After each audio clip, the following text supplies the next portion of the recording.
마라톤을 하는 사람이 어느 지점에서 더 힘을 내야 하고, 이젠 어떻게 달려야 하고, 어느 정도 남았다는 것을 알고 달리는 것처럼, 사람도 비록 내일 일도 알지 못하는 인생이지만 대략은 알고 살아가야 합니다.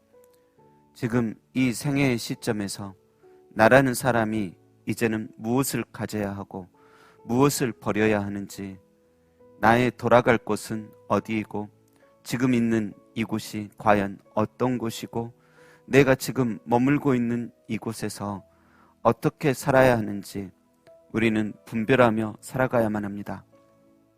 오늘 본문에도 하나님께서는 우리 자신의 위치와 신분과 남은 인생 가야 할 길에 대해서 가르쳐주고 계십니다. 첫 번째, 우리는 어떤 존재입니까?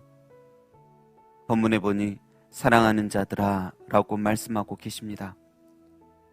여러분, 다른 것 다 몰라도 우리가 특별히 기억해야 할 것 하나는 하나님께서 당신을 사랑하는 자야 라고 부르신다는 사실입니다.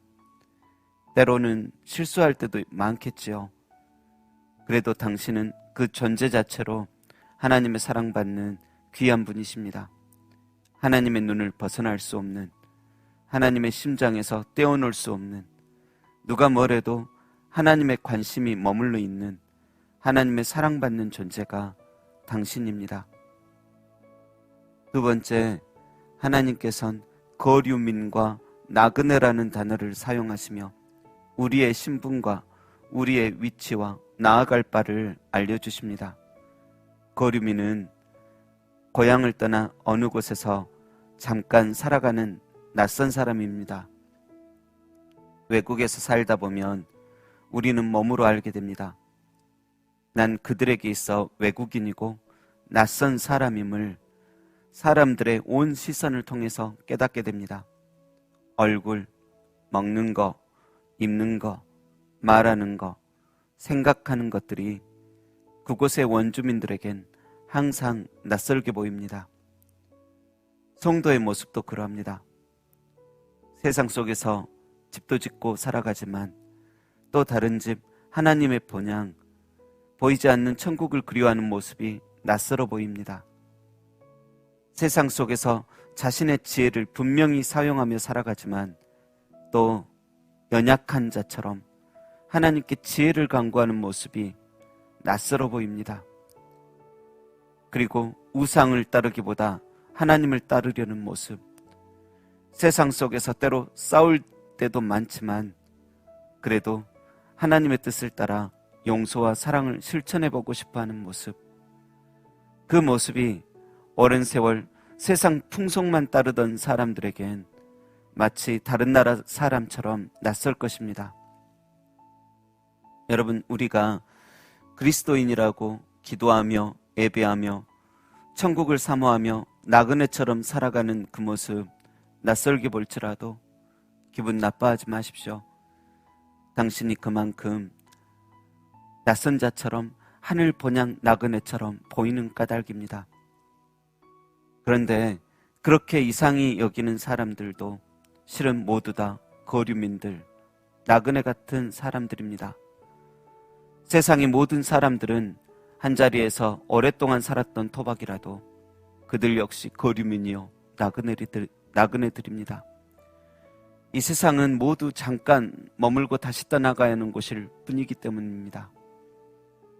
우리는 나그네처럼 임시적으로 이 땅에서 살고 있을 뿐입니다.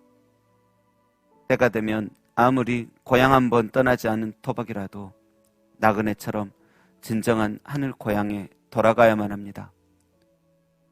모세는 시편에 이렇게 노래합니다. 우리의 연수가 70이요 강건하면 80이라도 그 연수의 자랑은 수고와 슬픔뿐이요 그 인생의 날들도 신속히 가니 우리가 날아가나이다.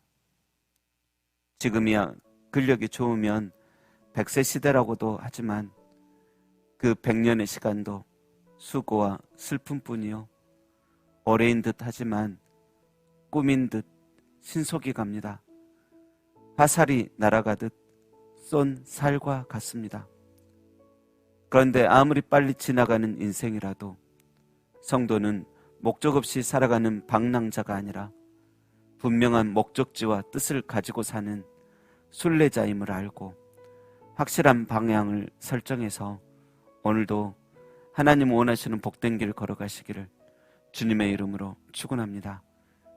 기도하겠습니다.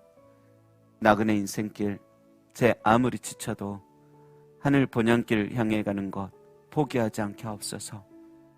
우리가 그리스도인이라고 불리우는 것이 때로 사람들에게 낯설게 보이고 기이 보일지라도 부끄러워 말게 하시고 나그네 같은 이 세상 속에서 사랑 보따리, 은혜 보따리 많이 나누어 주고 아버지 집에 도달하게 하소서.